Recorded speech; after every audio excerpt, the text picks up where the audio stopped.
You've arrived at Cozy Side Audio, where dreams begin with a story. Whether you're studying, journaling, or just chilling, this one's for you. If you vibe with this kind of content, go ahead and like, share, and subscribe for more.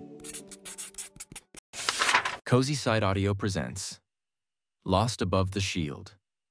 Chapter 1. The Liftoff. Morning light over St. Cloud came in thin, tin-colored strips through the rolling haze, the kind of Midwest dawn that felt assembled rather than natural, like someone had built it out of aluminum and breath. Hamlet Burns stood at the edge of the tarmac with a camera in one hand and a checklist in the other, shivering even though it wasn't cold. He shivered from habit, ritual, because that tiny tremor reminded him he was awake, grounded, human, and not merely drifting into another episode of his own content creation. It was always like this before a flight longer than 2 hours. The nerves came in quiet pulses, like distant thunderstorms he alone could hear. The airport was barely stirring at this hour. A single fuel truck idled near the hangar, the sleepy driver sipping from a travel mug. A lone trainer plane taxied lazily in the distance. The rest of the field lay muted under low clouds, the runway's dark ribbons waiting for daylight to sand their edges. Hamlet set the camera on his small, collapsible tripod, a piece of equipment his viewers would instantly recognize, and adjusted the angle until it framed him with the plane behind his shoulder. His aging but reliable Cessna 172, pale white with a blue stripe that had faded into something resembling washed-out denim. He hit the record button, took in a slow breath, and smiled a practiced but genuine smile. "Morning, everyone," he began, voice steady, the tone he used when he wanted to sound like the calm captain of a vessel rather than a man still half afraid of the sky. "Hamlet Burns here with another scenic flight. Today's route will take us from St. Cloud up across the border and deep into Ontario, over the Canadian Shield. It's going to be one of the longest solo stretches I've ever recorded. The terrain up there is pretty wild. You'll see what I mean." He paused and made a small gesture toward the plane behind him. "She's fueled, checked, and ready to go. Weather looks stable for the next few hours. Might be a bit of wind coming off the lakes, but nothing we can't handle." He always said that last part for the audience. It comforted them, but it comforted him too. Saying "nothing we can't handle" out loud sometimes made it feel true. He stopped the recording and let his shoulders drop. The smile fell away instantly, revealing that slightly hunched posture that only surfaced when no one was watching. He picked up the tripod, folded it with one hand, and walked toward the plane, his boots clicking on the cold pavement. Then, inside the cockpit, he went through the pre-flight with the careful, nearly reverent routine he'd developed over the last 5 years of flying. Battery on. Fuel valves open. Instrument panel checks. Control surfaces free and correct. Altimeter set. There was always a rhythm to it, an order that anchored him, a sequence that reminded him that even chaos could be combated through discipline. He'd learned that the hard way during a storm over Lake Superior 3 summers earlier, when a sudden downdraft had nearly tossed him into the water. Ever since, he'd treated the pre-flight not as a checklist, but as a ritual of survival. The engine roared when he turned the key, then settled into a smooth hum that vibrated through his bones. He loved that moment most, the shift from silence to motion, from waiting to doing. The camera always caught the way his eyes softened, then sharpened again like 2 lenses focusing. He placed the camera in the cockpit mount on the dash, making sure it caught both him and the sky beyond the windshield. "Still rolling?" he murmured, tapping it lightly. "All right, let's make this one a good one." He taxied to the runway, following the painted lines that glistened faintly with dew. A flock of geese passed overhead, low enough that he ducked instinctively before catching himself and laughing under his breath. It wasn't superstition. He just didn't like anything in the sky that moved unpredictably. "Runway 17, he said quietly for the video's benefit. "Winds light from the northeast." He breathed in, exhaled. Applied throttle. The engine surged, the world lurched, and the plane began rolling faster and faster down the asphalt. The vibrations grew, shaking loose the last remnants of morning stiffness. Hamlet watched the airspeed climb. 40, 50, 55. "Come on," he whispered, not impatient, just coaxing. At 60 knots, he pulled gently on the yoke. The nose lifted. The world dropped. The ground slipped away like a rug being pulled back to reveal something ancient and cold beneath. Then he was airborne. The moment of lift always brought a small tremor behind his ribs, a low hum of exhilaration mixed with fear. It reminded him that every flight was a pact with something larger than him. Thinner air, fragile machinery, the mathematical truths of aerodynamics. He never forgot that flying was both miracle and gamble. The plane climbed through the low clouds, emerging into a pale blue clearing that stretched out in every direction. Hamlet trimmed the nose, leveled off, and turned northward. Minnesota's forests unfurled beneath him. Dark pines, brown rivers, lonely grid roads cutting through nowhere.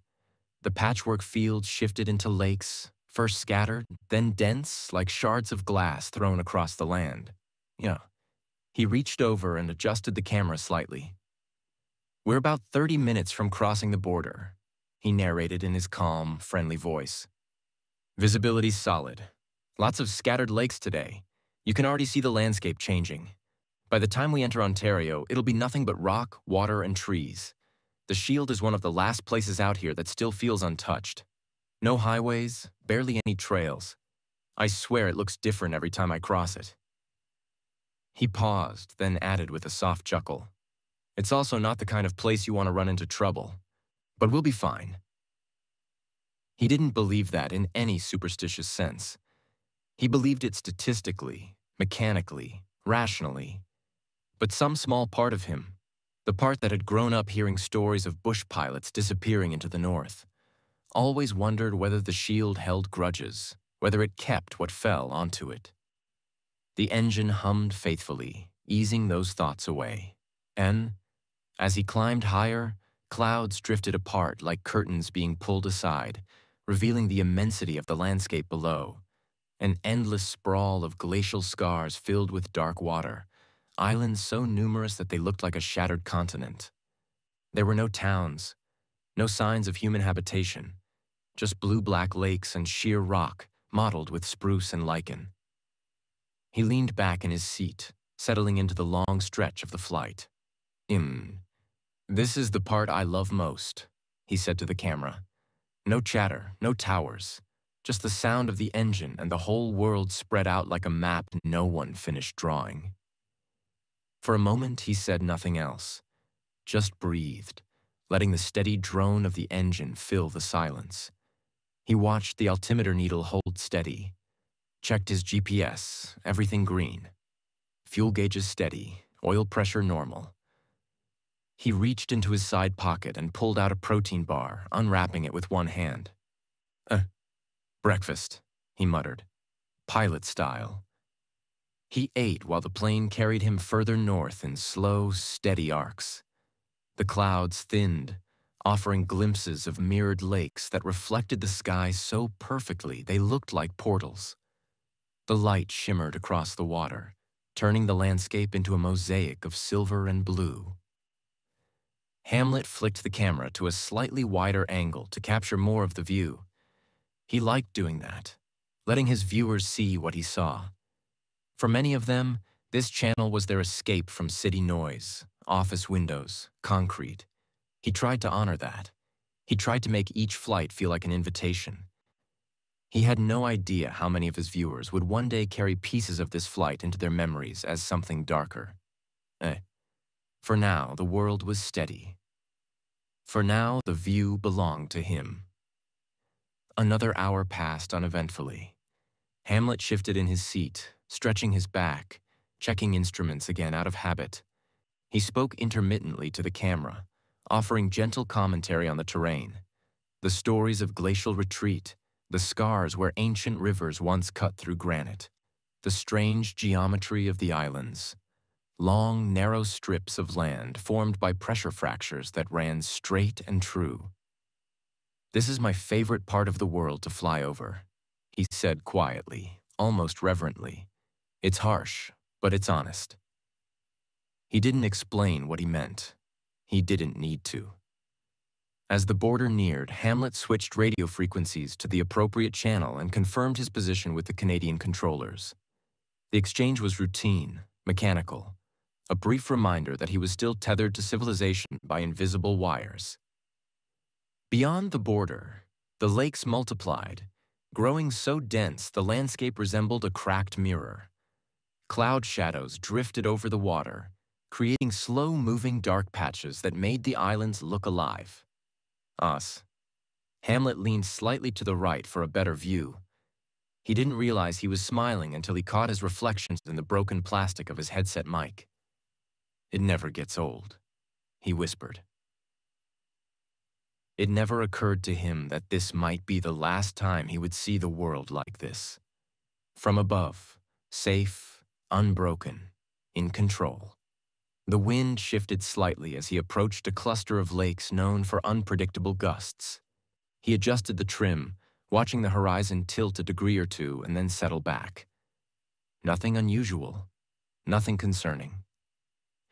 He reached out to switch camera angles again. Then paused. Outside the windshield, a small dark shape moved across the sky. Fleeting, barely noticeable against the expanse of blue. A bird, probably. Or maybe a cluster of them. He could only tell it was flying lower than he'd expect for this region. He squinted. The shape grew larger. He frowned. But only for a moment. He adjusted course by a few degrees, enough to widen his distance, and relaxed again. Birds were common here. Migratory paths ran straight across the shield. It wasn't unusual to spot them high up. They usually veered away long before crossing flight paths. Usually, Hamlet didn't dwell on it. The moment passed, and the shape faded into the horizon. He reached once more for the camera, taping a small note onto its frame. "Entering Shield Country now." He planned to edit it into the final upload later. As he leaned back, the engine hummed steadily, the sky widened, and the world below stretched out like a living mosaic. This was the last stretch of calm he would ever know on this flight. But he didn't know that. Not yet. For now, the air was smooth. The plane was obedient. And Hamlet Burns felt completely, beautifully in control of the world. He'd look back on this moment for the rest of his life. The way the sky felt soft, the way the earth glittered below him, the way every instrument read perfectly steady. He would remember it as the last true breath before the world shattered.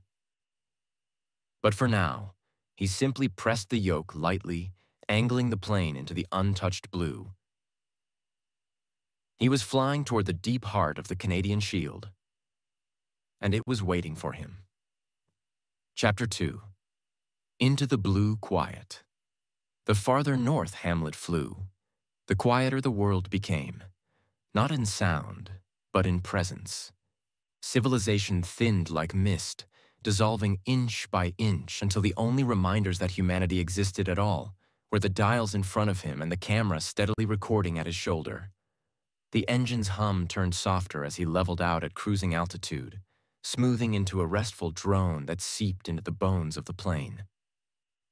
For a while, Hamlet simply sat with it, the rare luxury of a flight so calm it barely felt real. The turbulence he'd half expected never materialized. Instead, the atmosphere settled into a kind of breathless stillness that made the inside of the cockpit feel suspended outside of time. Even the sunlight seemed different up here, bluer, colder, stretched thin across the horizon where lake after lake caught its reflection. "Look at that," he murmured to the camera, shifting it slightly so it could see the sight unfurling beneath him. "This is the kind of day pilots don't trust. Too smooth, too easy." It was half a joke, half confession. His viewers would take it as a playful aside, but Hamlet's private mind tucked the words away differently. He'd always had an uneasy relationship with perfection. Too much calm made him alert, waiting for the inevitable fracture. Below him, a chain of narrow lakes extended northward like a silver ladder dropped across the wilderness. Each lake was so still, it reflected the sky perfectly, turning the world into a double image. Light above, light below, the plane flying between mirrors. The effect disoriented him for a heartbeat. It felt as though the ground had vanished, replaced by a second sky he might fall into if the engine even hiccuped. He steadied himself with a small breath. "Twin mirrors," he whispered. He wasn't recording now. This was purely for himself. "Feels like flying in a dream someone forgot to finish." He leaned back against the seat, letting the plane carry him gently forward. His eyes roamed the horizon, noting the way the lake chains fractured into thousands of irregular islands. It was like looking down at a puzzle smashed into pieces, scattered by an unseen hand. Flat. The Canadian Shield had always unsettled him in a way he could never articulate. It was too big, too old. A place that belonged to nobody, not even the people who lived nearest to it. When he flew over it, he felt as though he were trespassing on something ancient, something that tolerated him only because he was too small to matter. He brought the microphone closer. "Altitude 2,900, he said softly for the footage. "Visibility excellent. Terrain getting rougher now. You can see how the lakes sharpen, how the ridges stretch out like scars. This is classic shield country. Granite, spruce, and more water than land." He reached for the yoke, making a small course correction that nudged them toward a corridor of open air between two rising cloud banks. The plane responded gracefully. On days like this, flying felt like conversation. He asked, and the sky answered. The thought made him smile. He checked the GPS. They were entering one of the loneliest strips of wilderness on the continent. Hundreds of kilometers of uninhabited terrain, broken only by lakes so numerous they blurred into one another. Hamlet zoomed out the digital map until the plane became a tiny arrow swallowed by blue and green. "No roads," he said quietly. "No cities. No nothing." He imagined himself disappearing into this place, swallowed without sound. His audience would see the last video, a scenic flight thumbnail, and wonder what happened after. Maybe someone would post theories. Maybe a search team would fly over these shattered lakes and never spot the wreckage. He pictured his plane resting on the bottom of a bog somewhere, swallowed by mud and silence. He shook his head. "Not helpful? He adjusted the camera angle downward to catch the islands passing under the nose. "People don't realize how wild this part of the world still is," he narrated, voice settling into a tone halfway between guide and poet. "Most of these lakes don't have names. Most of these islands have never had a single footprint on them. Every ridge you see is billions of years old. Rock that predates almost everything else on the planet." His voice stayed calm, but a private thread of thought wove underneath, the one he didn't speak aloud. Beauty vanishes fast. Someone has to capture it before it does. That was, in truth, why he flew, why he filmed, why he spent half his life in the air with cameras rolling and the other half editing footage until his eyes ached. He wasn't chasing views or sponsorships, despite what some commenters assumed. He was chasing an instinct he didn't fully understand. The fear that if he didn't document the world, something important would slip away before anyone noticed. He'd been filming landscapes since he was 19. Forests, dunes, rivers, storms, clouds, mountains. Anything that felt bigger than him. It was a way of cataloging the universe's indifference and its kindness at the same time. A way of saying, I was here, and I bore witness. Now at 26, the habit was baked into him. Some people prayed. Hamlet filmed. He checked the fuel flow, pressures steady, everything behaving exactly right. Almost unnervingly right. A faint ripple moved through him, a prickle of awareness he couldn't name.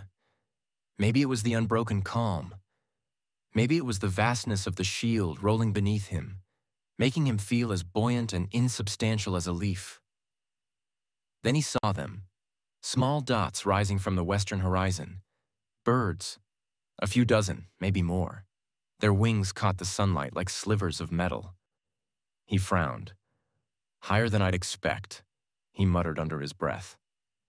The birds weren't at cruising altitude, but they were close. Too close for comfort. Most flocks stayed well below 1,000 feet unless pushed up by thermals or startled by predators. These were at 1,800, far above their typical zone.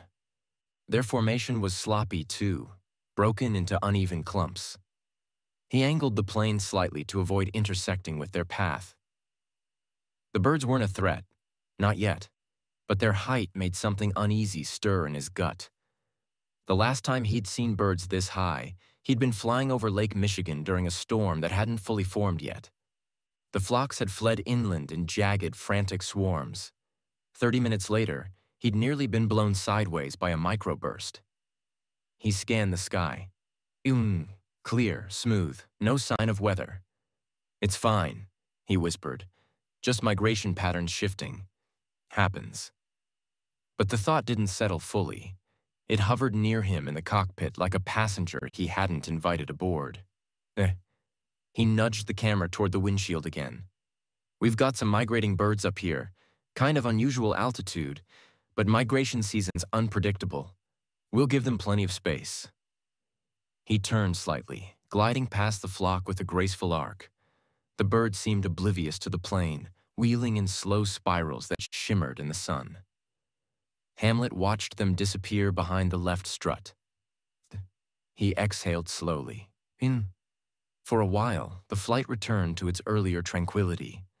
He resumed commentary, pointing out the curling patterns of pinched granite, the way the lakes merged into one long ribbon, the strange pale patches that marked muskeg bogs. But the private part of his mind continued to circle the birds.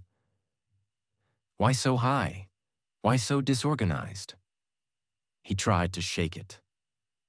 Focus on the flight. He reached into his backpack for a small notebook he kept for voiceover planning. The cover was worn from years of being shoved into various flight bags. Inside, he jotted quick notes: mirrored lakes, twin skies, migration anomalies, rock fractures shaped like veins, solitude theme. He paused on that last note. Solitude. It was his recurring theme, the word he kept orbiting in all his videos. He spoke about the peace of isolation, the clarity, the quiet beauty of being alone above the world. But it wasn't the whole truth. He knew that, even if his viewers didn't. He wasn't chasing solitude. He was running from noise. From a life that felt too crowded. From lingering anxieties that never quite dissolved. From a mind that buzzed like an overloaded power line unless he was in the air, high above anything that could touch him. Flying was the only place his thoughts didn't scrape against each other. Up here he could breathe. He looked around the cockpit, at the familiar dials, the windshield with a faint smudge from his last cleaning, the worn rubber on the yoke. Everything here made sense. Everything here had order. As long as the plane behaved, the world felt manageable. He checked the horizon again. Still smooth, still impossibly blue. He lowered the nose slightly to begin a gentle descent toward a lower cruising altitude, better for capturing lake texture on camera. The aircraft responded with a slow slide forward, an obedient drop in altitude. Below, the lakes churned with rippled reflections that winked in the sunlight. The water looked cold enough to kill in minutes. He knew that, even from up here. His viewers would see the footage and say things like, "I want to visit so bad," or, "Looks peaceful." But Hamlet knew better than to romanticize the shield. It wasn't peaceful. It was indifferent. A place that didn't care whether he flew above it or fell into it. A shadow passed across the nose of the plane. He startled, jerking slightly, then relaxed when he saw it was only another small flock of birds, flying low this time, crossing beneath him. Their formation was even looser than the last group. One bird seemed to lag slightly behind, wings beating in uneven bursts. Hamlet frowned again. "Something's off with migration this year," he said quietly. "They're everywhere." He wasn't recording. The camera's red light was off. These were private words, ones he didn't want to include into the final cut. A note for himself, not for the audience. He adjusted course again, keeping generous distance. The unease simmered, faint but persistent. Hours passed like this, dazzling views punctuated by flickers of worry. Hamlet alternated between narration and silence, documenting stretches of pristine wilderness and then lapsing into thoughtful quiet. His private reflections grew heavier with altitude.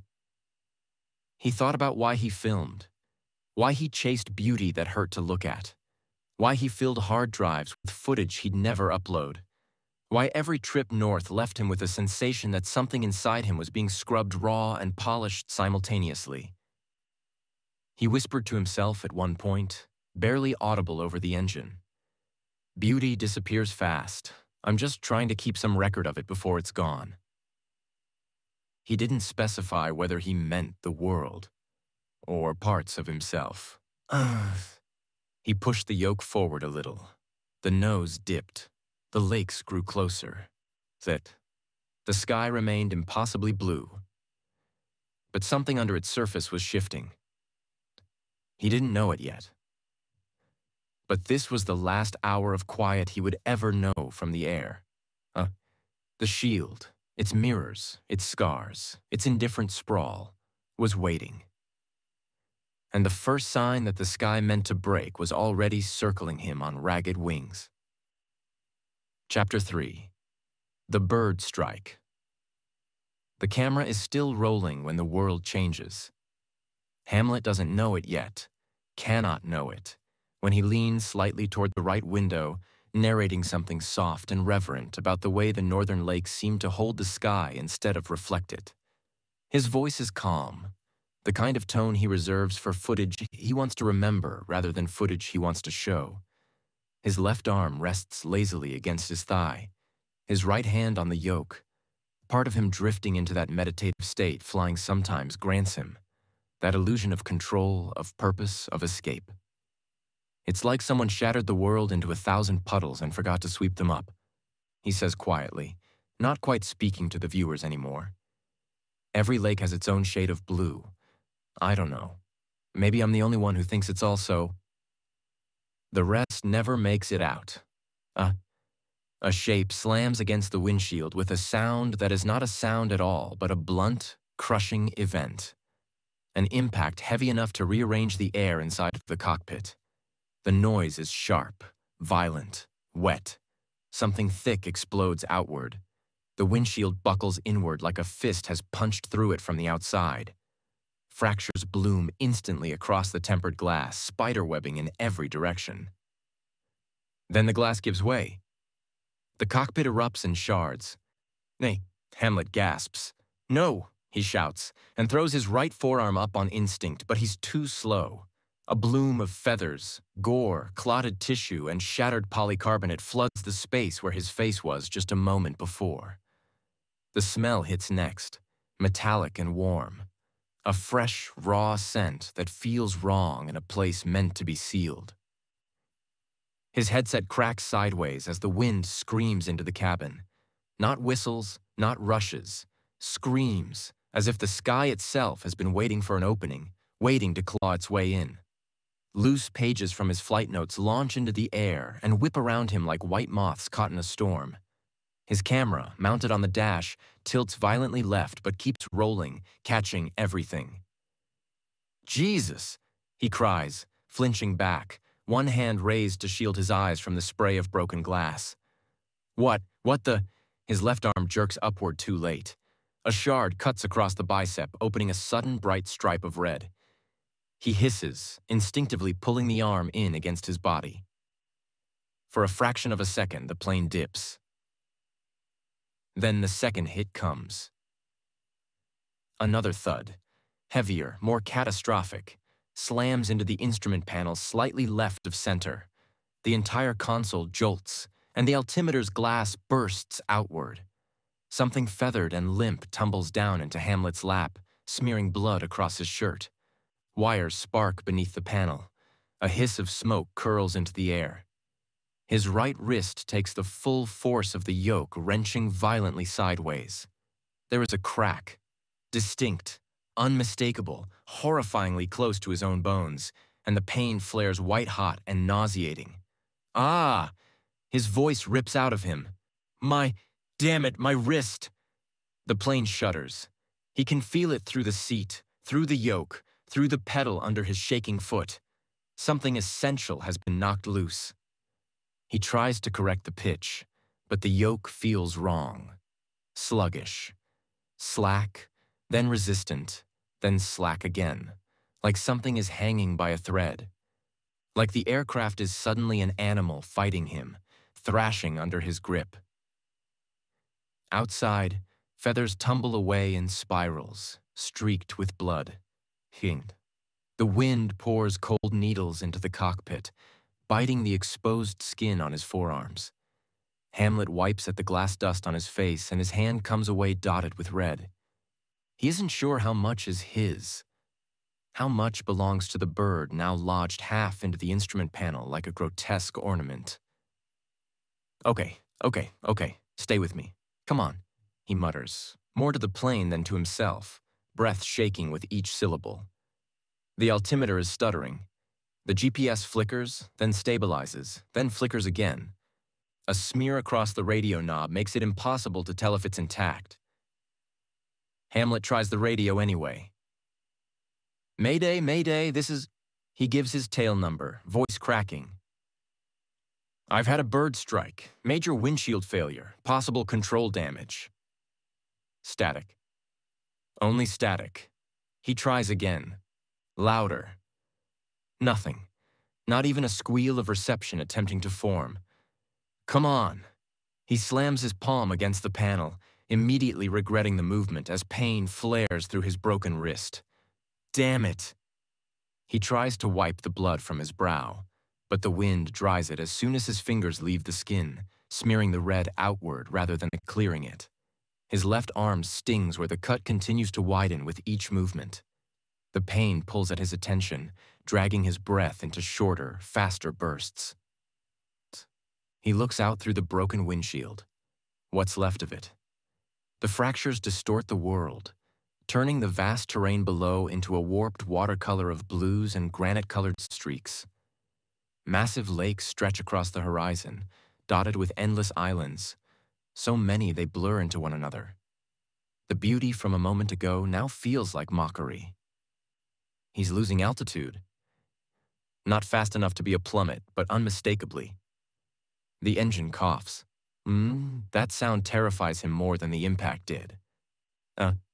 It coughs again. Less of a cough, more like someone choking in the next room, and Hamlet feels the pitch sag as if the plane is exhaling in exhaustion. No, please, don't do this, he whispers, another sputter, then a grinding whine. A third cough, wet this time, thick, and a shudder runs through the fuselage. Bird debris in the intake. Of course, it only takes one unlucky feather in the wrong place to foul the airflow. A whole bird? 2. His eyes flick to the engine gauges. Oil pressure dropping. Fuel flow irregular. RPM falling, stabilizing low, then falling again. Come on, baby, he mutters, as if affection can revive an engine that has just swallowed part of a flock. Come on, don't quit on me, not here. The propeller's pitch wobbles, the once steady blur turning jittery. He tries advancing the throttle. Carefully, steady, controlled. The engine coughs harder. Yeah. And then silence. A suffocating silence, louder than any sound yet. The prop slows into visible blades, then into a lazy windmill. Hamlet hears his own breath hollow against the roaring wind pouring through the broken windshield. No, no, no, no. His words fragment. Not here. Not over this. Below him sprawls one of the most unforgiving stretches of land in North America, the Canadian Shield. Millions of acres of rock, bog, forest, and lakes. No roads, no towns, no flat surfaces worth trusting. Aye. He grips the yoke with both hands despite the pains screaming through his wrist. The aircraft responds like it's half dreaming, half dying. Gliding without power is a skill he's practiced 100 times in simulators. But not like this. Not with missing windshield panels, crosswinds slashing into the cabin, blood on the controls, one wrist fractured, and a bird carcass half lodged in the panel like a ruined compass. Lake stretch, he mutters. Look for water, look for a landing option. Come on, Hamlet, focus, focus. He scans the horizon, but the lakes are everywhere, every direction. Too many to count. Some narrow, some jagged, some filled with dead wood jutting like spears. Nay, a long stretch appears slightly south of his trajectory. A glimmer. Maybe. Or maybe it's just fractured glass distorting the shape. He angles the nose gently, fighting the plane's sluggish responses. The air buffets the cabin, making the broken windshield vibrate like a cracked drum. His camera continues recording, tilted sideways but steady enough to capture the streak of panic in his eyes, the blood on his cheek, the feathers stuck to his headset. His breath quickens as he tries to line up with the glimmer of water. The glide path is not perfect, not even good, but it's the only long stretch he can see. The granite ridges rise steep and unforgiving on either side. He tries one more radio call. The static hisses like an uncaring presence. Please, he whispers. Just let me put her down. I don't care where. Just let me put her down. Another gust of wind clips the cabin sideways, pushing him offline. He tries to correct, but the controls don't obey like they should. The yoke catches, then slips, then stiffens again. Come on, he growls, jaw clenched. He looks at the water again. Closer now. But wrong. The sunlight glances off it, revealing something he didn't notice before. Dead trees submerged at the edges, white snags reaching just below the surface, ready to spear a belly landing. The lake is too narrow, too shallow, too filled with what pilots call widowmakers. He cannot land there. He needs something else. But there is nothing else. Only jagged ridges. Only granite. Only the unforgiving crust of the shield. The engine, silent, feels like a ghost now, a dead weight dragging him downward. The altimeter ticks lower. 900 feet. He doesn't even realize he is whispering until the words register in his own ears. Please don't let me die here. The plane drops into the wind shadow between two ridges and sinks faster. He clenches every muscle he has left. The granite rises to meet him. He angles the nose up slightly, flaring without power, a desperate attempt to soften the blow. The wind roars. The controls groan. The world narrows to one broken windshield, one impossible angle, one last wild guess of where to aim, and Hamlet Burns braces as the Canadian Shield reaches up for him.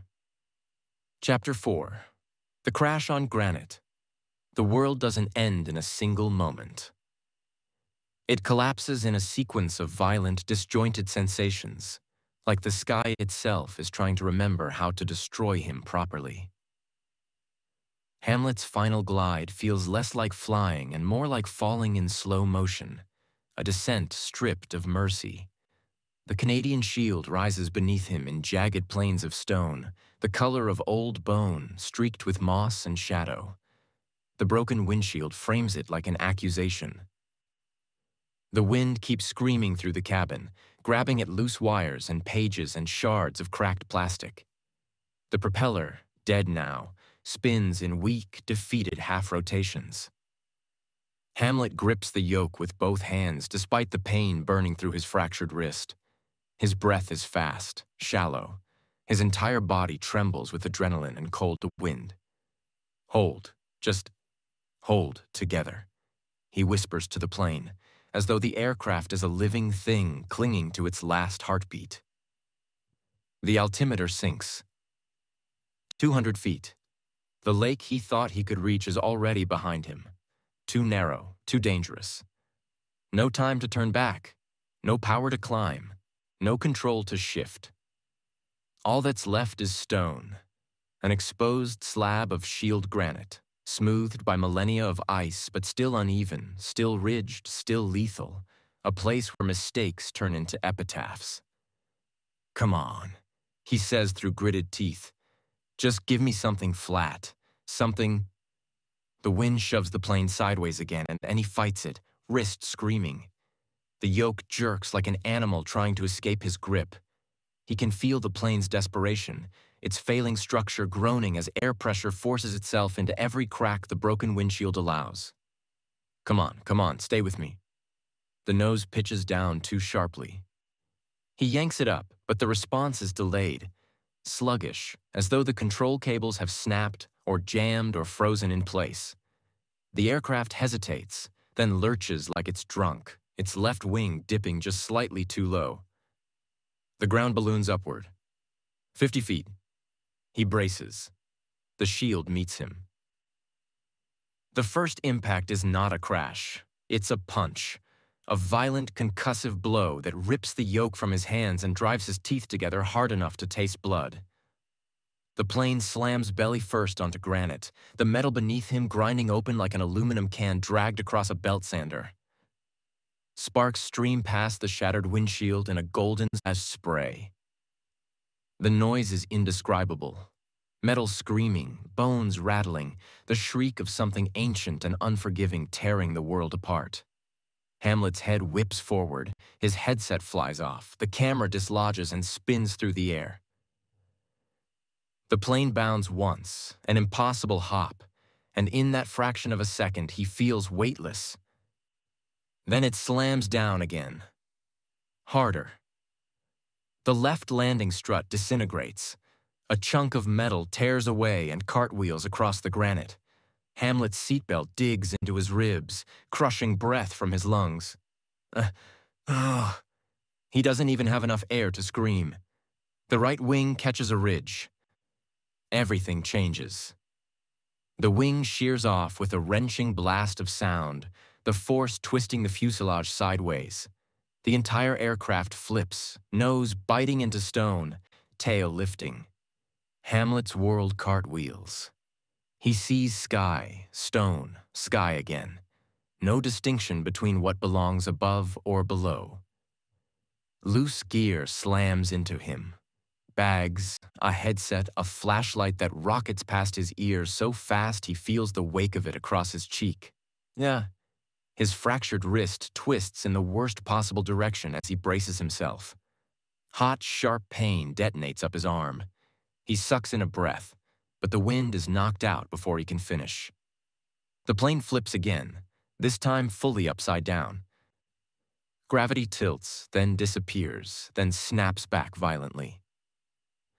Hamlet hangs from his shoulder straps, blood rushing to his face, shards of glass raining around him. Something warm drips down his temple into his eye. He blinks, and the world fuzzes. The fuselage groans as it skids across the granite on its roof, metal folding inward. The momentum drags it over 20 feet, then 15 more, then another 5, each foot a shriek of tortured steel. Finally, mercifully, violently, it stops. Silence follows abruptly. Not real silence. His ears ring too loudly for that. But relative silence. No engine, no wind roar, no mechanical protests. Only the soft, eerie hiss of cooling metal. Hamlet dangles motionless for several seconds, arms trembling, breath ragged. His mind tries to catalog the sensations of his own body.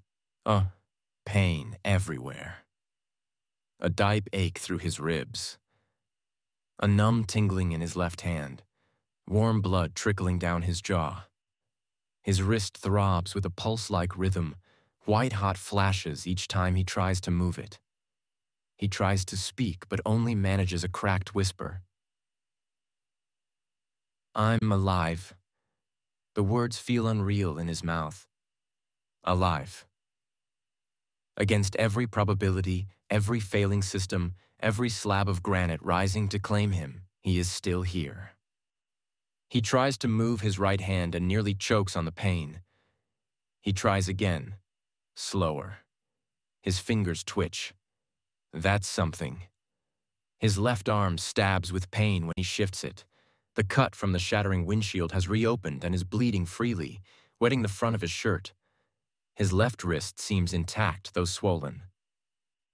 His ribs burn with each breath, like someone is pressing hot metal against his side. He sucks in a slow inhale, forcing himself to stay conscious. He needs to get out. Now. The cockpit is upside down, warped inward, the metal roof partially crushed. The windows, what's left of them, face the granite surface inches away. Fuel drips from somewhere behind him, pattering rhythmically onto stone. The smell is sharp, dizzying, unmistakable. He fumbles with the seatbelt latch. It sticks. Come on, he mutters, voice cracked. Come on. He twists his body slightly to get leverage, and pain arcs through him like an electrical current. His ribs protest, his wrist screams, his cut arm pulses. He forces himself to breathe once, deep enough to steady, shallow enough to not black out.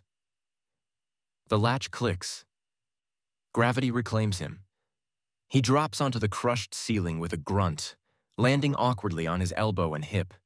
Pain radiates through his side. He curls instinctively, eyes watering. Okay, he gasps. Okay, move. Come on, Hamlet, move. He drags himself toward the broken windshield. The frame is bent, jagged, but wide enough for him to crawl through if he angles his body carefully. As he moves, his boot hits the motionless bird that struck the instrument panel. It flops, feathers matted with oil and blood. A grotesque reminder of the chain reaction that brought him here. He pushes it aside with a wince. The outside world is harshly bright. Sunlight glints off wet stone and small scattered pools of bog water. The granite is scraped raw where the fuselage skidded, streaked with metal and fuel. Hamlet grips the edge of the windshield frame and pulls himself out inch by inch, wincing as metal digs into his palms.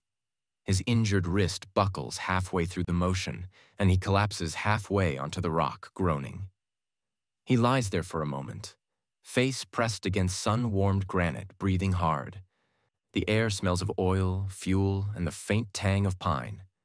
No wind, no distant engines, no signs of human life. Only emptiness and mosquitoes. Within seconds, they swarm him, drawn by blood, sweat, the salt on his skin. They cloud around his face, landing on his cheeks, his neck, the raw wound on his arm. He slaps at them weakly, but they only thicken. His breathing hitches, panic mixing with exhaustion. No, please. He wipes them away with shaking hands and tries to stand. His legs buckle. He kneels instead, hands on the rock, breath whistling through clenched teeth. The plane behind him lies in two fractured sections, the cockpit crushed and the tail twisted off 20 feet behind, connected only by torn aluminum and the remnants of electrical cabling. Debris is scattered across a 30-yard scar of destruction. Luggage, foam insulation, shreds of wing, and the camera that filmed the entire descent now lying half-buried under a chunk of fuselage.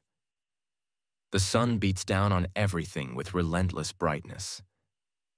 Hamlet slowly pushes himself upright, wavering, vision flickering at the edges.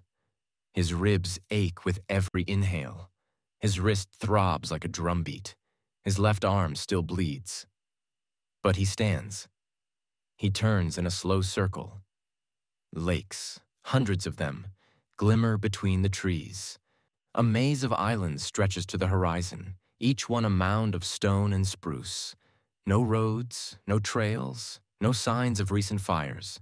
No indication anyone has passed through in weeks, maybe months. He tries his pocket.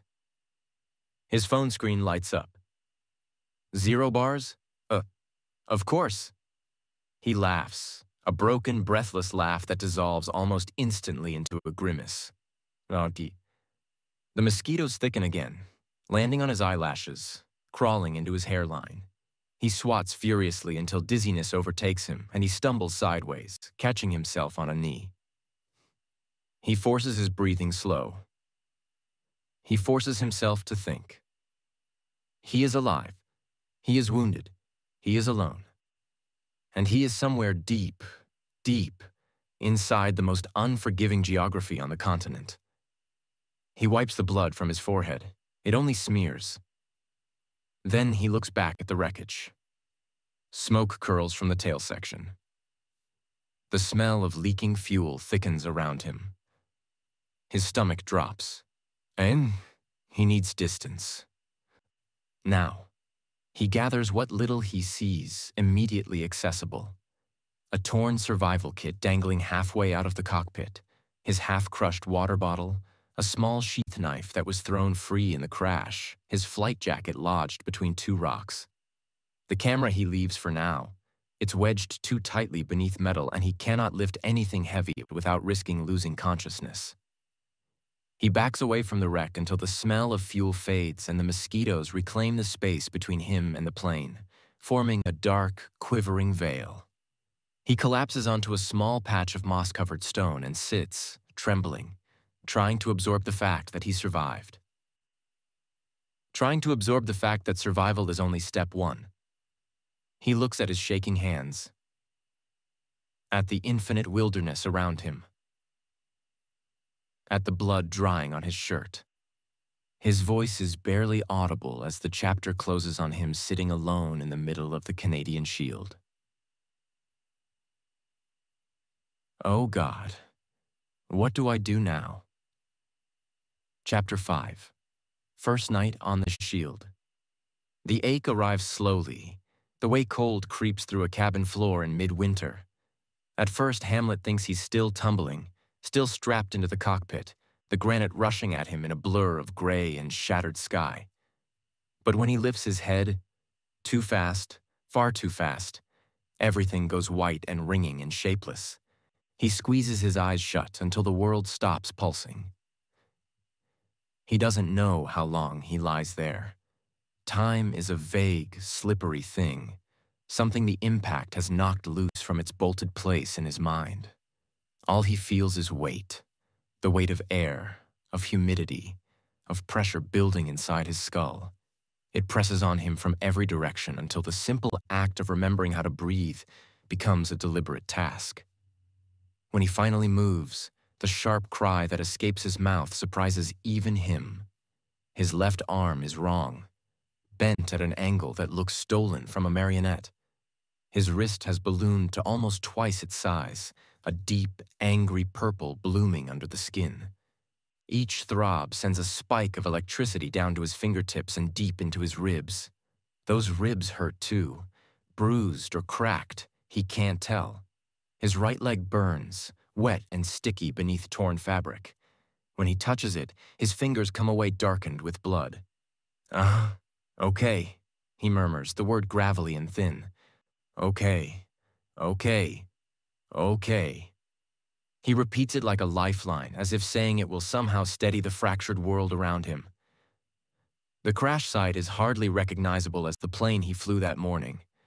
One wing lies several meters away like a broken bird pinned to the stone. The fuselage is a twisted, flattened cylinder half swallowed by the thin soil and moss that blanket the granite. The nose is gone, ripped clean off and scattered in jagged scraps that glitter faintly in the fading daylight.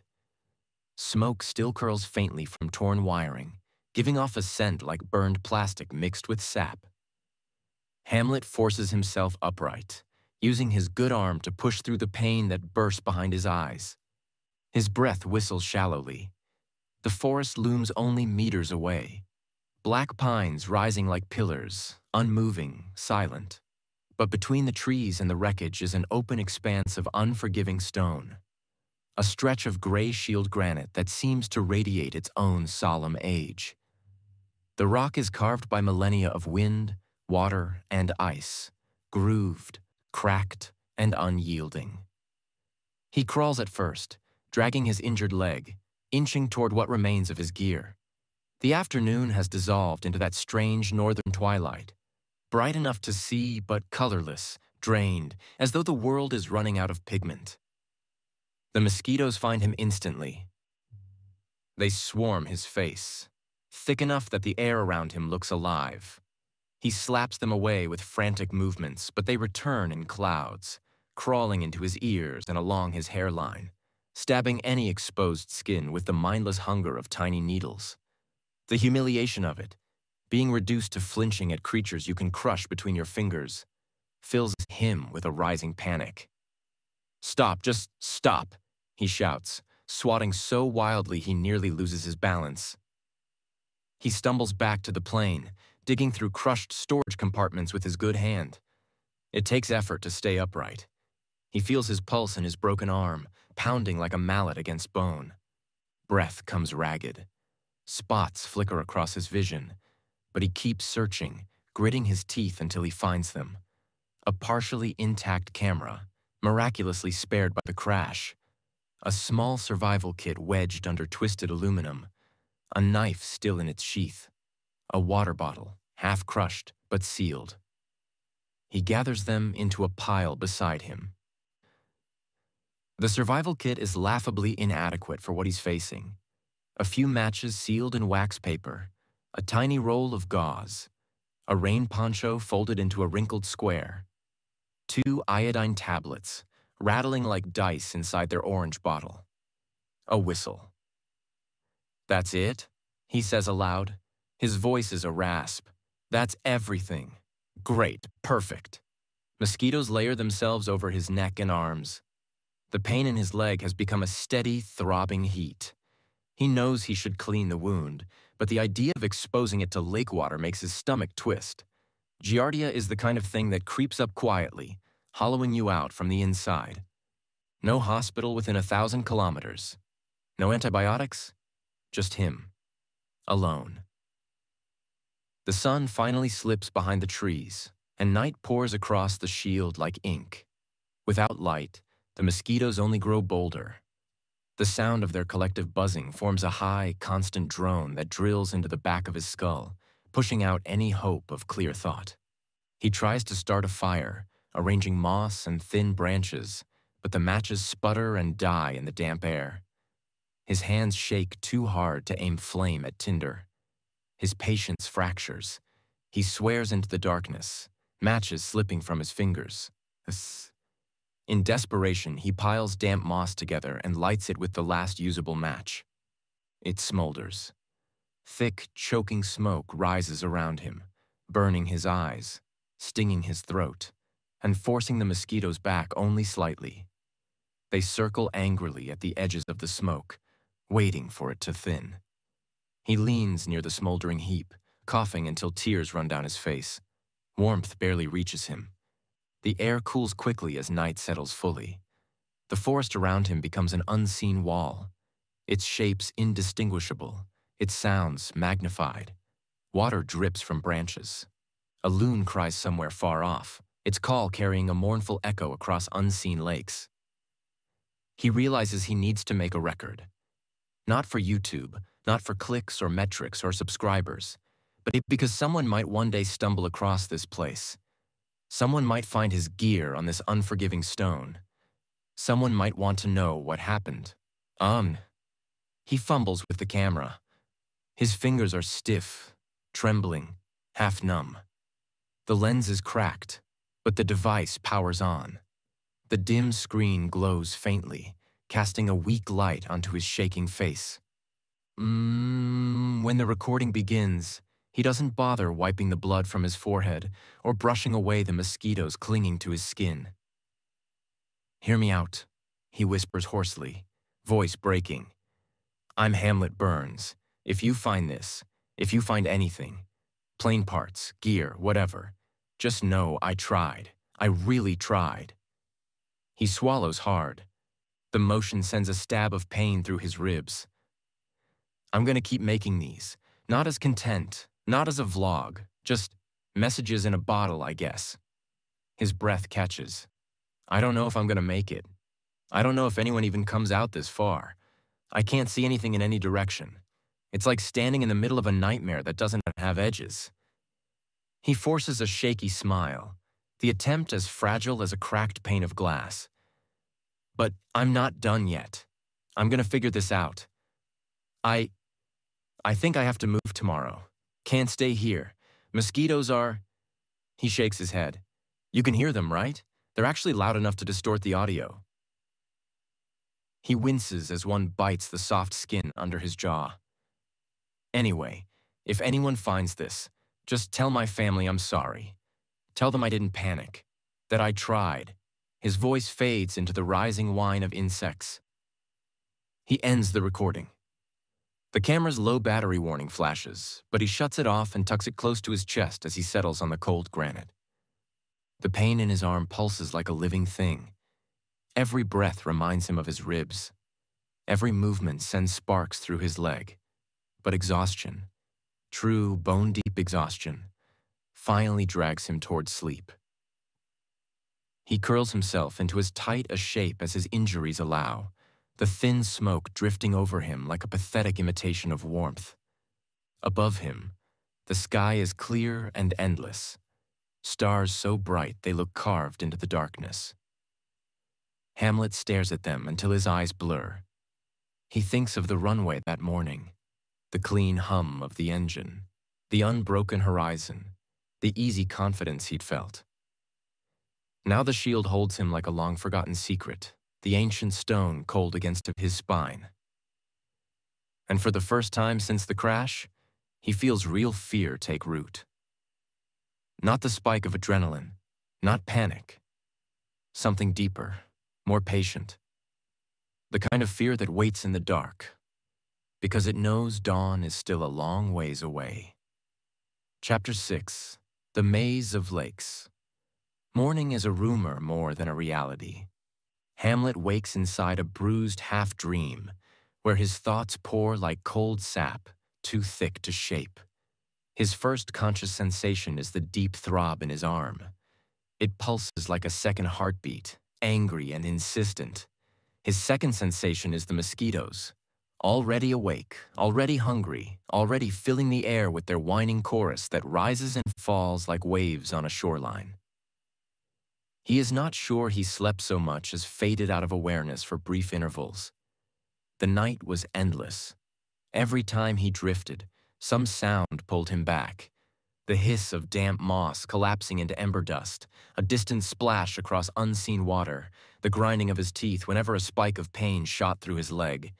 He wakes with his jaw sore, neck stiff, and eyes swollen. The shield is cold at dawn, colder than it should be in summer. Moisture has gathered along the granite, slickening the surface, turning the grooves into thin lines of dew. Fog hovers low over the treetops, softening the horizon. For a moment, Hamlet feels suspended in some half-made world where edges are blurred and distance is guesswork. He sits up slowly, wincing as the motion tugs at his ribs. The smoldered moss from last night has burned into a syrupy black residue. Without smoke, the mosquitoes descend fully. They coat him. He tries to swat them away, but there are too many. His gestures only create temporary gaps in the swarm before new waves fill in. "God," he murmurs, pressing the heel of his good hand against his forehead. "I can't stay here." He knows it before he fully admits it to himself. Staying with the wreckage feels safe in theory. Survival manuals always preach about remaining near the crash site, but the reality is punishing. The mosquitoes alone are enough to drive reason to its knees, and the shield's openness offers no shelter, no concealment, no relief. He needs cover. He needs shade.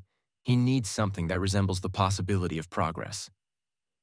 He reaches for the camera and presses the record button, keeping the lens low to avoid reflecting light. "Morning," he whispers, voice ragged.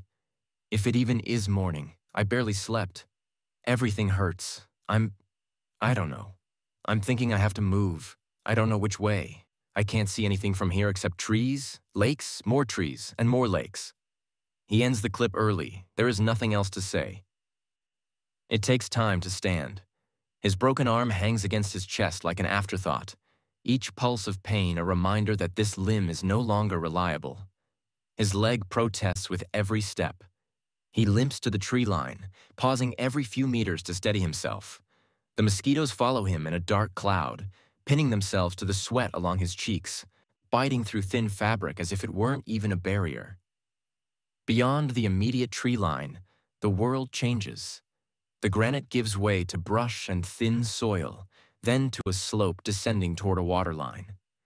Hamlet isn't prepared for how enormous the lake is, not because of any grand sweep, but because it stretches in every direction with no discernible edge.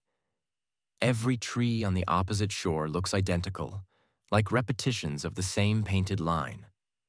Far out, small islands dot the surface, each no larger than a backyard, each covered in the same pines. It is a maze, a labyrinth of repeating shapes, reflected perfectly in water still enough to resemble polished glass. Hamlet stands there a long time, breathing shallowly, trying to grasp the enormity of it. The shield from above had always looked beautiful in his videos. He'd flown over variations of this landscape, sponges of land floating between endless blue fractures. But from down here, on foot, stripped of altitude and perspective, it feels claustrophobic. The sameness is suffocating. It's the kind of landscape that can swallow a person whole just by offering too many identical choices. He turns slightly, taking in the full panorama. No roads, no cabins, no logging tracks, no trails. Nothing to suggest humanity has ever set foot here. Movement becomes strategy. He knows staying put is death, and yet moving feels like a gamble loaded against him. With no compass, no map, and no bearings from the air, he must choose based on instinct and the faintest suggestions of terrain. To the northeast, the land rises slightly, a barely noticeable lifting of the tree line. Higher ground might reveal something, maybe another lake, maybe a river, maybe anything. Higher ground, he mutters. That's something. It's the closest thing to logic he has. He begins walking. The terrain is grueling. Roots twist across the soil like buried ropes. Patches of bog sink beneath his weight, forcing him to brace with his injured leg and grit through the pain. The mosquitoes are relentless. They turn his skin into a field of welts, each one itching fiercely. He tries wrapping his shirt around his head, leaving only a slit for his eyes, but they find every seam, every gap.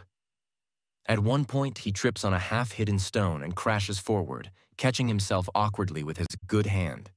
The motion sends a harsh jolt up his wrist and lights a fire along his ribs. For a moment, he lies there, face pressed into the moss, the metallic taste of panic filling his mouth. He swallows hard and forces himself upright. Hours pass, though Hamlet cannot track how many. The sun climbs behind the haze, too diffused to offer direction. Sweat soaks his shirt. His throat dries. His leg grows stiff and hot, each step a grinding reminder of injury.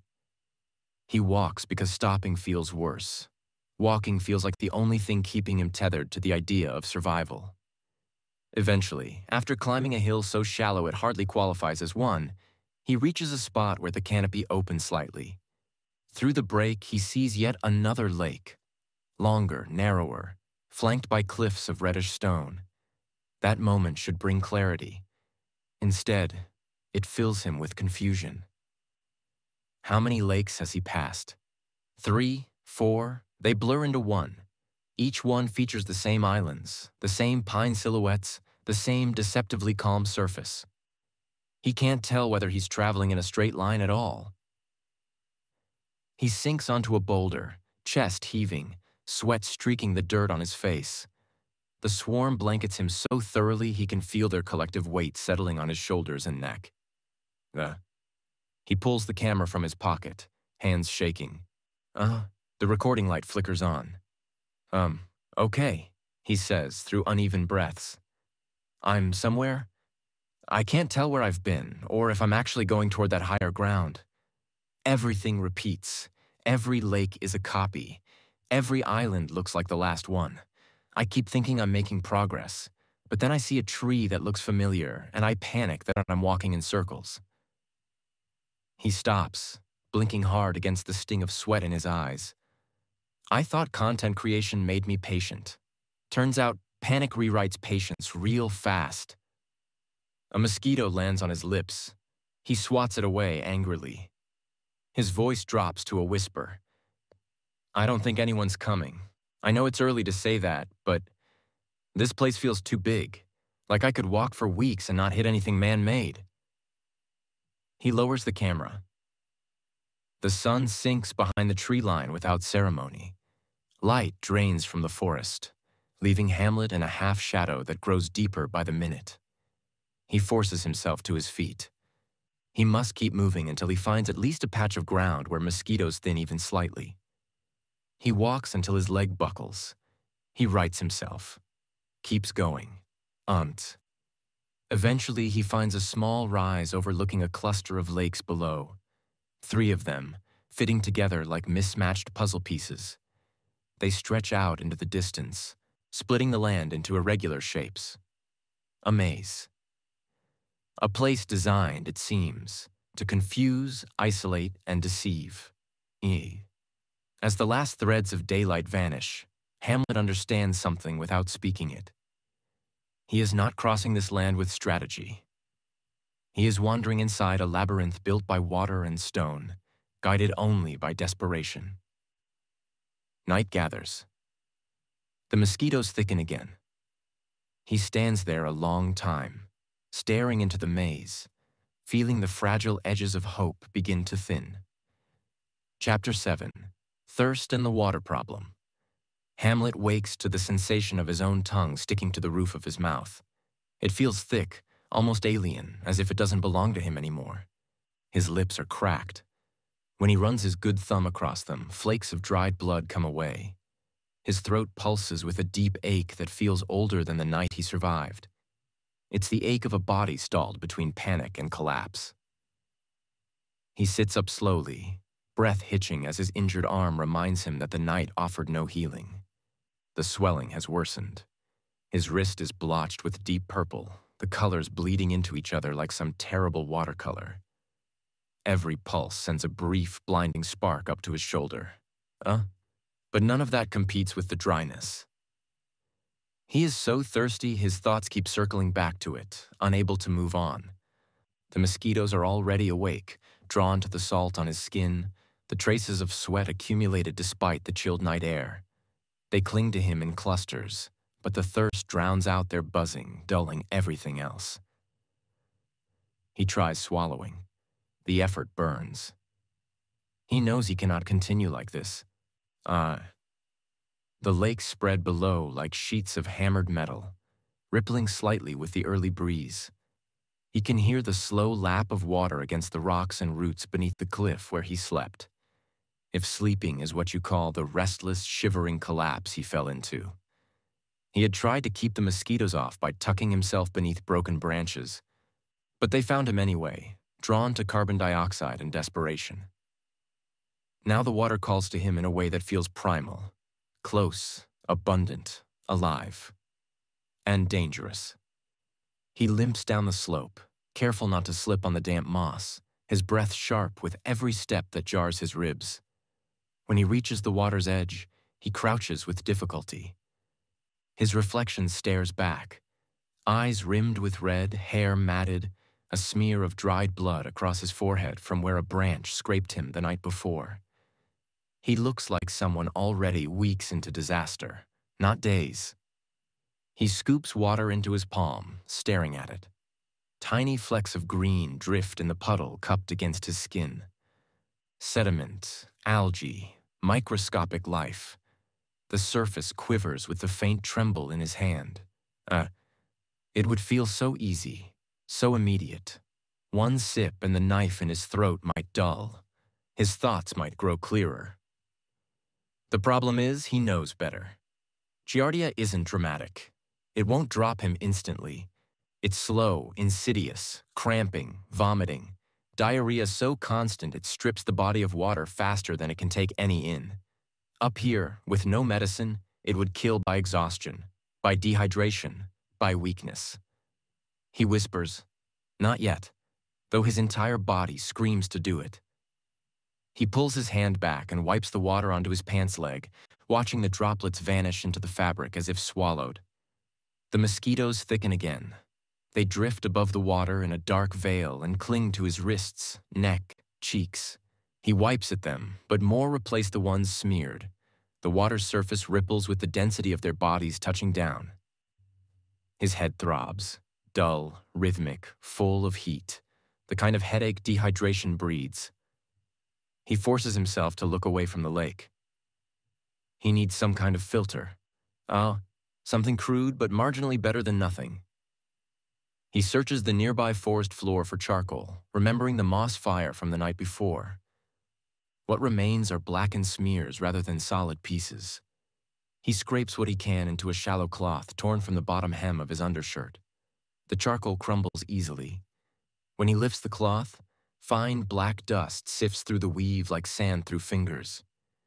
He finds a stick and breaks it to length. It sends a new jolt through his arm. Pain arches across his ribs. He folds the cloth around the charcoal and ties it to one end, forming a crude sack. The construction trembles in his grip. When he dips it into the lake, the water trickles through the cloth slowly. The droplets that emerge into his half-crushed water bottle are slightly less cloudy. There's a faint gray tint from the charcoal. Bits of silt cling to the filter, but not as many.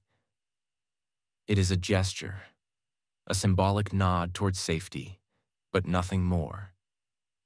He looks at the bottle, maybe 3 mouthfuls worth. "Stupid," he mutters to himself. "This won't do anything." But his body disagrees. The need is too loud. His vision swims slightly at the edges. He tips the bottle back and lets the smallest sip touch his tongue. He holds it there, letting the coolness spread. The relief is immediate, almost overwhelming. His throat expands, swallowing willingly, greedily. He stops himself before he can drink more. No, if he drinks too much now, he'll burn through the rest of the day dehydrating again. He forces the cap on with trembling fingers. He climbs upward again, aiming for the next ridge. The forest becomes thicker, branches clawing at his clothes. Each step is a negotiation between pain and necessity. Thirst shadows him, never letting him forget. By midday, the sun is too bright. Even blurred behind thin clouds, it bakes the rocks, heats the air, dries the moisture from his lips. Hamlet's shirt clings to him. His legs feel heavy. He stops frequently, leaning against trunks, letting the mosquitoes crawl over him because he lacks the energy to swat. His head pounds with a slow interior drumbeat. Each pulse echoes behind his eyes. When he pulls out the camera, his hands are shaking so badly the lens wobbles. He presses record. The camera captures a version of Hamlet he's never shown his viewers. Not curated, not lit well, not safe in a cockpit or on a scenic overlook. A man unraveling just slightly faster than he can hold himself together. "I'm rationing water," he says, voice hoarse. "If you're watching this because someone found it, yeah, I know how it sounds. Water everywhere, water literally everywhere. But drinking it straight? I can't risk it. I don't know how long I'll be out here." He turns the camera toward the lake. Looks perfect, right? Crystal clear, cold. But it's not the stuff from a tap. It's wild, It's alive in the way that kills you if you're stupid. He wipes his nose with the back of his arm, leaving a streak of dirt on his cheek. Hey, I know I could get sick slowly, but that's the problem. Slowly means long enough to get weak, not long enough to get found. The camera dips briefly.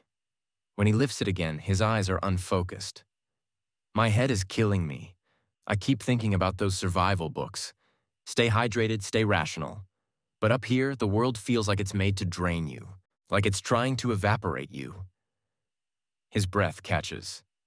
He swallows hard. See, this place doesn't care if I'm thirsty. It has all the water in the world, but not the kind that helps. That's messed up. He ends the recording, exhausted. Movement becomes mechanical. He continues along the ridge, scanning for a shape, any shape, that looks different from the rest.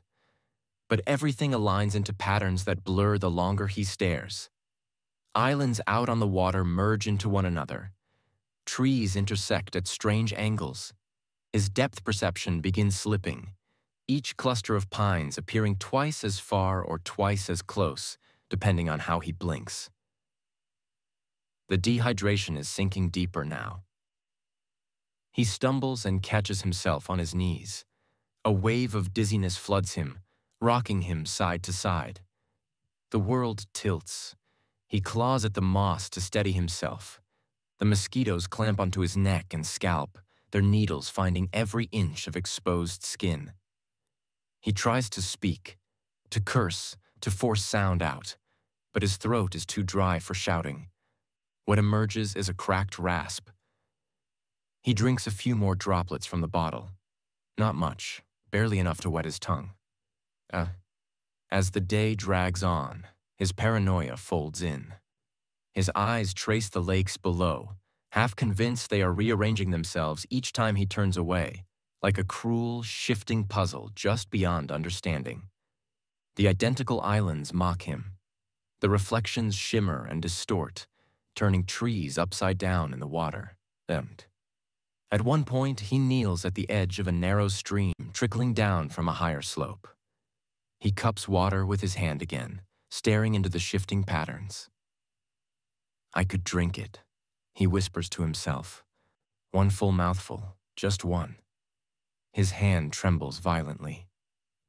He closes his fingers, letting the water spill back. By late evening, his thoughts scatter easily. He loses words mid-sentence. The headache becomes a deep and steady pressure, like someone wedging a stone behind his eyes. He pulls the camera out again, as if tethering himself to something objective, something that confirms his experience is real. The recording light flickers. His hand shakes, visibly. I don't know, he says softly. I'm so thirsty I'm scared of what happens if I start drinking too much. I'm scared of not drinking at all. I'm scared that I'm scared, which feels stupid, but it's the truth. He presses a hand to his temple. I keep seeing things in the water, not hallucinations, not people or anything, just shapes that don't look like they should, like the ripples are bending wrong. I know it's dehydration. I know it's my brain trying to fill gaps, but it feels... He breaks off, startled by a rustle behind him. When he turns, there is nothing there, just pines bending slightly in the breeze. His breath shudders. Okay, he whispers. Okay. The video ends. Night descends slowly, smearing itself across the sky in layers of purple and blue. Hamlet finds a slight depression between two rocks and sits heavily. His whole body feels bruised. His tongue sticks to his teeth. His thoughts drag and tangle. The mosquitoes descend as if they've been waiting for darkness. Their whining is constant, maddening. He swats weakly, then gives up. He leans back against the cold stone, eyes half-lidded. His last coherent thought before the light completely fails is simple, desperate, and heavy. Please, just rain, just something clean. But the sky stays clear. The lakes remain silent. and his thirst follows him into the thinning edges of consciousness. Chapter 8. The Injured Arm. Morning arrives without warning. Just a faint lifting of the dark, a slightly softer gray leaking through the tree line. Hamlet isn't even sure he slept. His body feels like a pile of mismatched bones dumped onto cold rock. Every joint aches, every cut pulses. But the arm is something else. It throbs with a heat that doesn't match the cold northern air, a hot internal fire, alive and spiteful. His wrist looks worse than it did yesterday, swollen to twice its size, skin stretched tight and shiny like it's about to split. His hand barely answers commands. His fingers move sluggishly, as if underwater. When he tries to sit up, a shock of pain tears through him so violently that tears spring to his eyes. Not delicate ones. Sharp, involuntary tears that spill down his face before he can wipe them away. He hisses between his teeth and curls forward, cradling his arm against his chest. Okay, stop. The mosquitoes don't stop.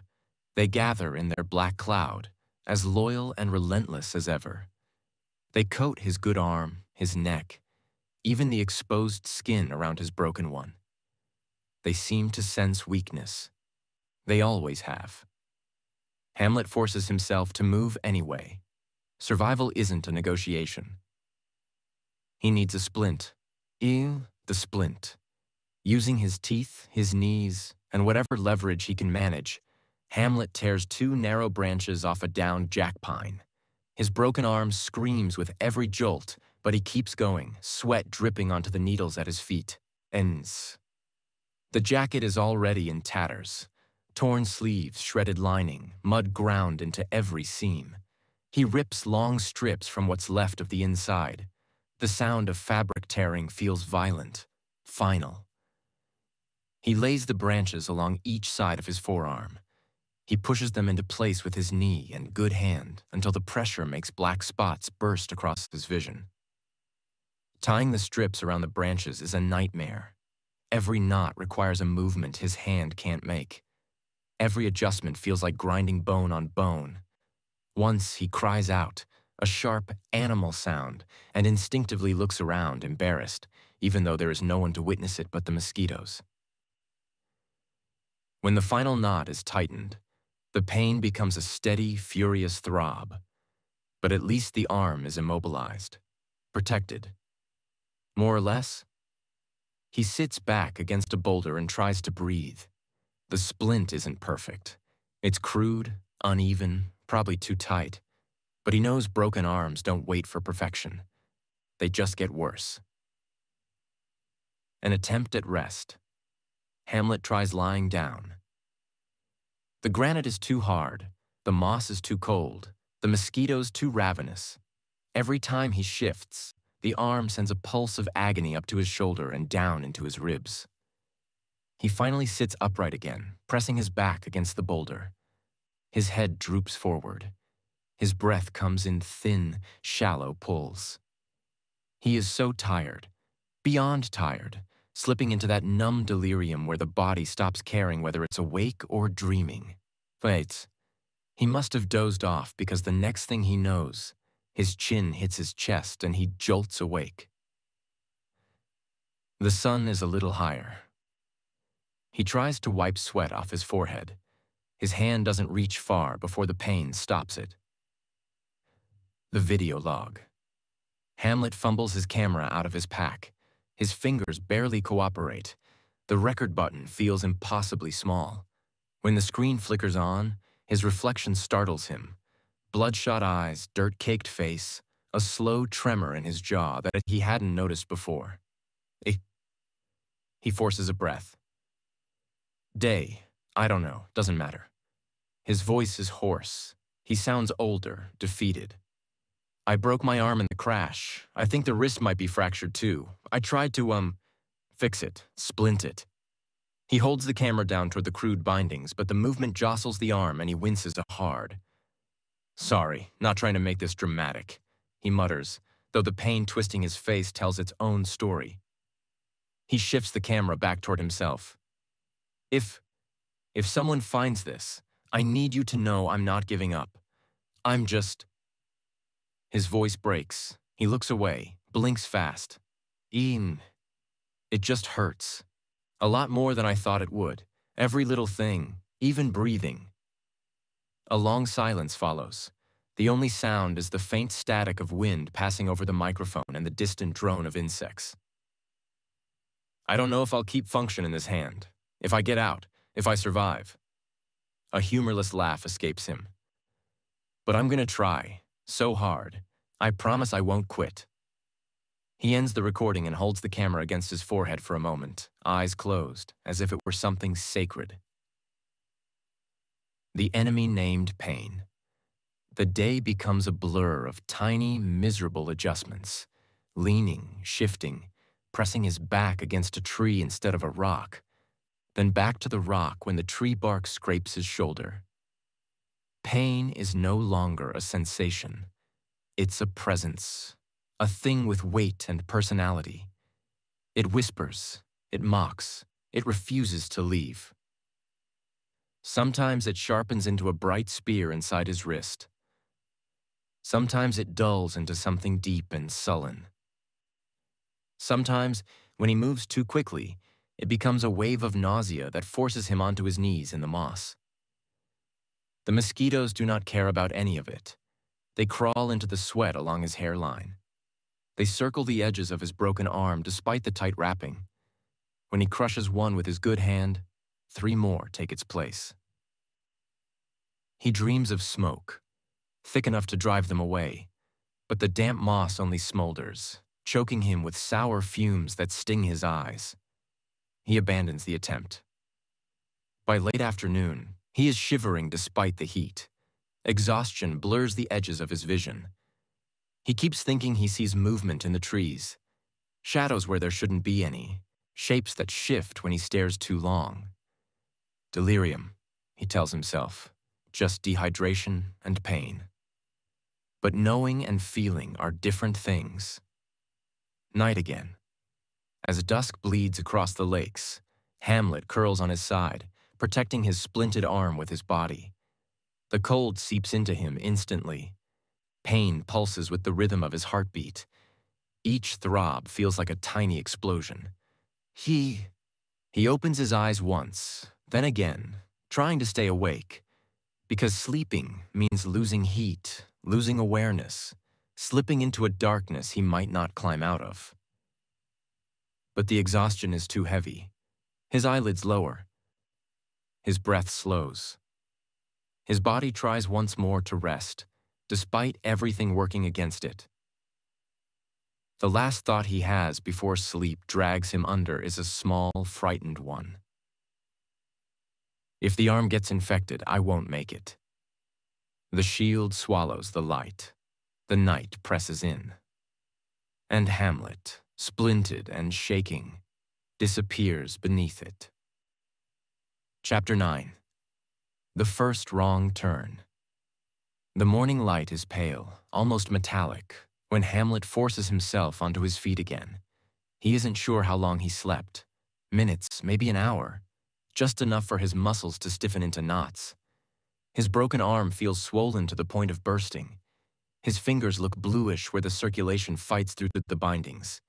He tests them with a grimace, but they barely twitch. He sets off anyway. He has to. Staying still feels like dying in slow motion.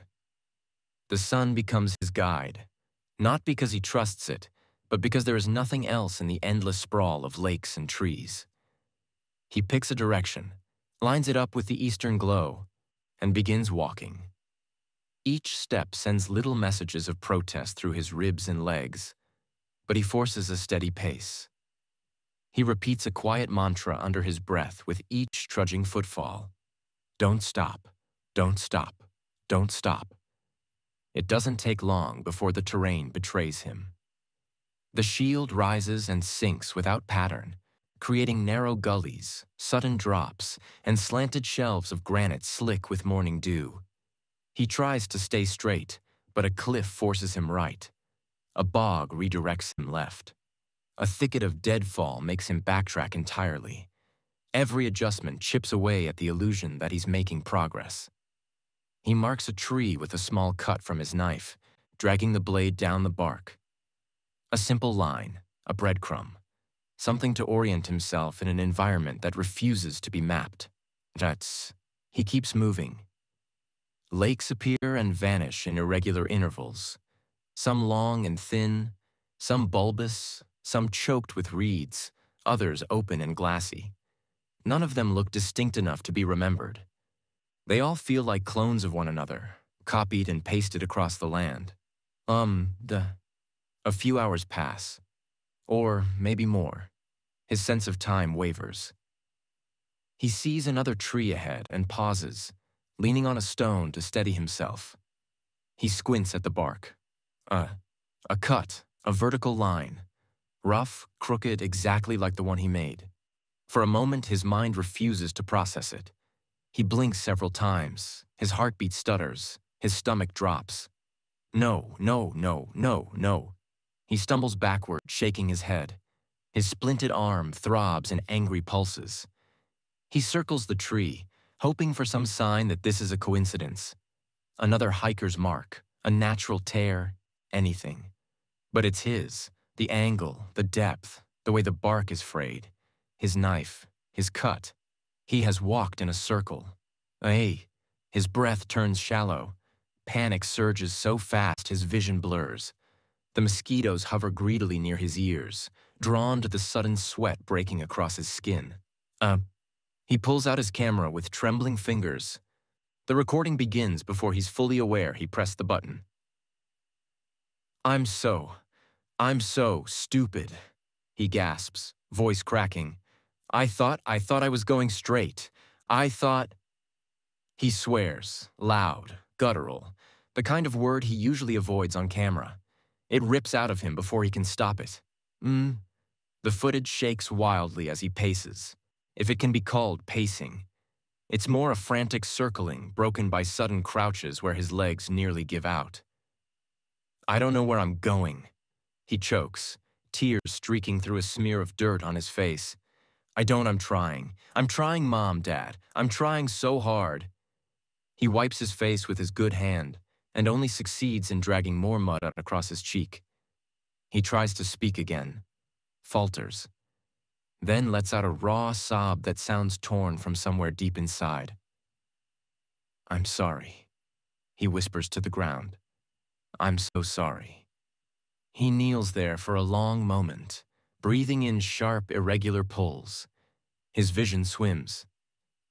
Then he forces himself upright with a shaking inhale. No, he mutters. Keep going, keep going, keep going. He ends the recording. He chooses a new direction, not trusting it, not trusting anything, but lifts one foot in front of the other because stopping feels like surrender. The land does not help him. The land does nothing but repeat itself, a cruel mirror of trees and water and rock. As he walks, the fatigue stretches thin across his vision, warping the shapes around him.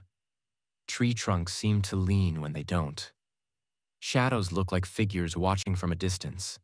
Once, he sees what he thinks is a person, a dark form between the spruces. But when he blinks, it's just a charred stump covered in lichen. He knows it's hallucination. He knows it's exhaustion and dehydration and the relentless throb in his arm. But knowing doesn't make the shapes less real in the moment they appear. Near sunset, he sees the same pattern again. Another tree he's sure he passed earlier, though he never marked this one. The bark bulges in a familiar way, like a knuckle pressing against skin. A patch of moss looks arranged, deliberate. He stands still for nearly a minute, staring, trying to decide if it's memory or delusion coloring his perception. He whispers to the empty woods, voice barely audible. Please just let me be going somewhere. The mosquitoes buzz. The wind rustles faintly in the canopy. No sign, no guidance, no help. Hamlet presses a hand to his splinted arm, winces, and trudges forward again, the world around him twisting subtly in the corners of his tired, frightened eyes. Chapter 10. Leaving Messages in the Trees. The morning begins with the same hollow ache in Hamlet's bones, the same sticky film of sweat and bug repellent smeared across his skin, the same pulse of pain traveling up his broken arm whenever he tries to shift his pack. He barely slept. Mosquitoes vibrated around him in clouds so dense they hummed like a living engine, and his brain refused to shut down in the cold dark. He lay awake with a dull awareness that something inside him was fraying, not catastrophically, but slowly, like a rope unraveling fiber by fiber. He rises because he has to. He moves because staying in place terrifies him. The plane wreck feels like a gravestone now, a reminder of where he nearly died, and where he will absolutely die if he crawls back to it. He chooses a new direction.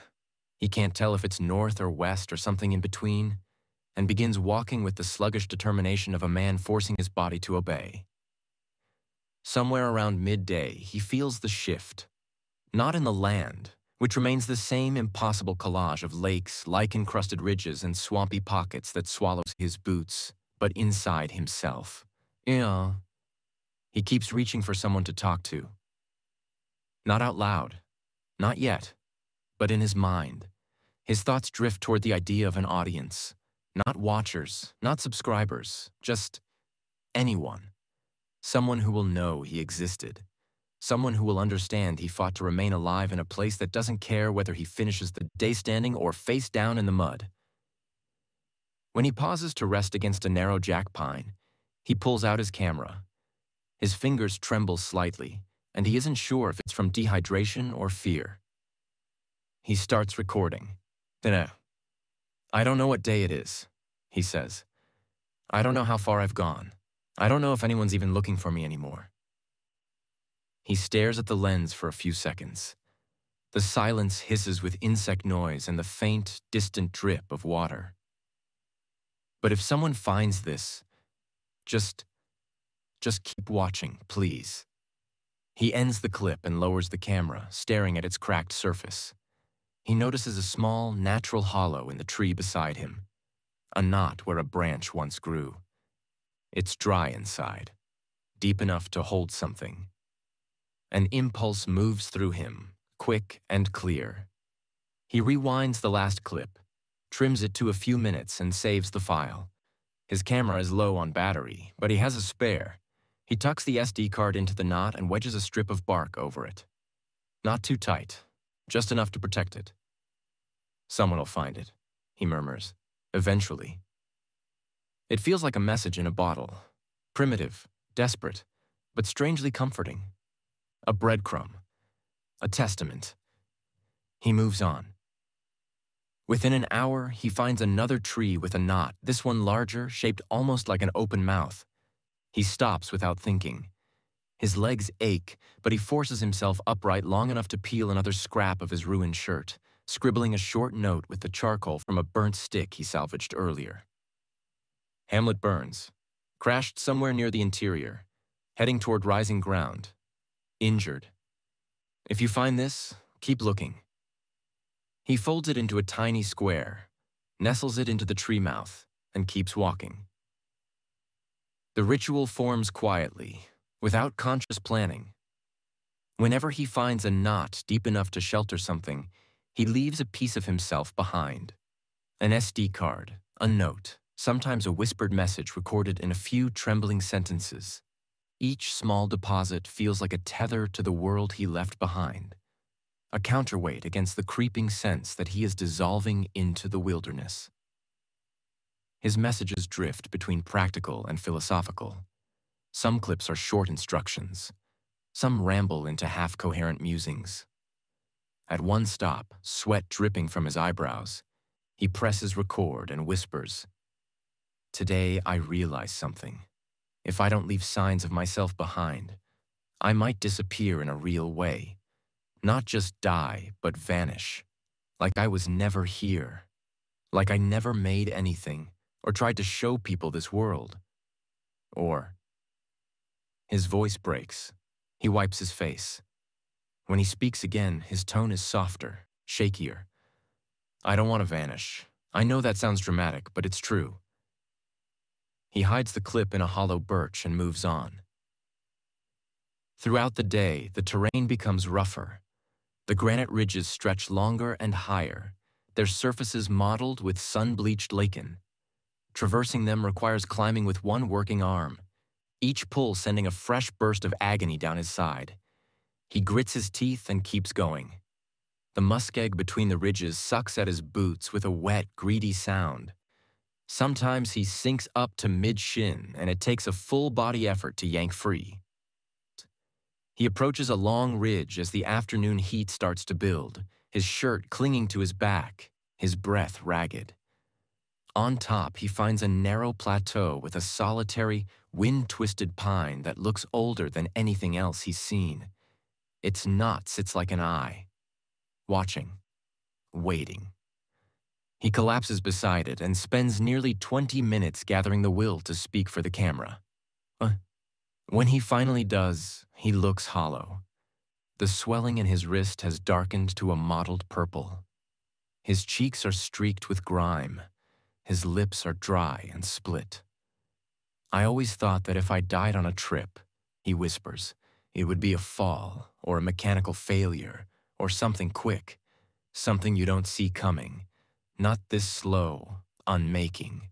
He swallows and tries to straighten his posture, but his back muscles spasm. And see, I used to think filming beauty was enough, that sharing these places mattered, but now all I can think about is whether anyone will even know I was here at the end. He stops, staring past the camera toward the horizon. Water glints between the trees like broken glass. The endless mosaic of lakes makes him dizzy. Inni? He lowers the camera. This one stays with the old tree, he murmurs. He tucks the SD card deep into the knot where needles and wind can't reach it. By late afternoon, the fatigue becomes heavier, more invasive. His vision blurs at the edges. The mosquitoes surround him in a constant storm, crawling into his sleeves, the edge of his collar, under his waistband. He slaps at them less frequently now, not because they've stopped biting, but because reacting takes more energy than he has. He stumbles more often. Rocks rise unexpectedly in his path. Roots catch his boots. His body moves with the sluggishness of someone wading through thick molasses. The hallucinations return. They begin subtly, a flicker of movement that he mistakes for a person. A bird call he interprets as a voice. Then the shapes sharpen. The woods seem to rearrange themselves when he isn't looking. Trees leaning in closer, branches curling like fingers reaching toward him. At one point, he sees a figure standing across a narrow stretch of bog, tall, motionless, silhouetted. He blinks, and it's just a thin poplar with peeling bark. He laughs softly, exhausted. Okay, he breathes. Sure, that's where we are now. He records that moment too. His voice in the clip is light in a way that scares him.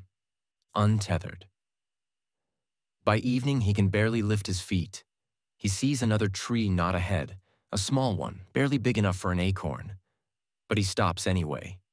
Kneels, pulls out the camera, though his hands tremble so violently he nearly drops it. He films a message barely longer than a minute. If you find this, please keep going, he whispers. I'm still here. I'm trying. He places the card into the knot, aware that this tree might never be found by anyone. But that isn't the point. The ritual isn't about being found. It's about resisting erasure. Indeed, he sits back and breathes slowly until the dizziness returns. When he tries to stand, his legs buckle, and he ends up leaning on the tree for balance. He stays there for several minutes before the numb, stubborn instinct to move pushes him onward. Dusk approaches. The forest dims, and the mosquitoes surge with renewed hunger. Hamlet stumbles down a slope toward another shallow lake. The 17th or 18th he's seen today, each one a mirror of the last. He drops to his knees at the edge and stares at the water, wishing he could drink it without the fear of parasites rotting him from the inside.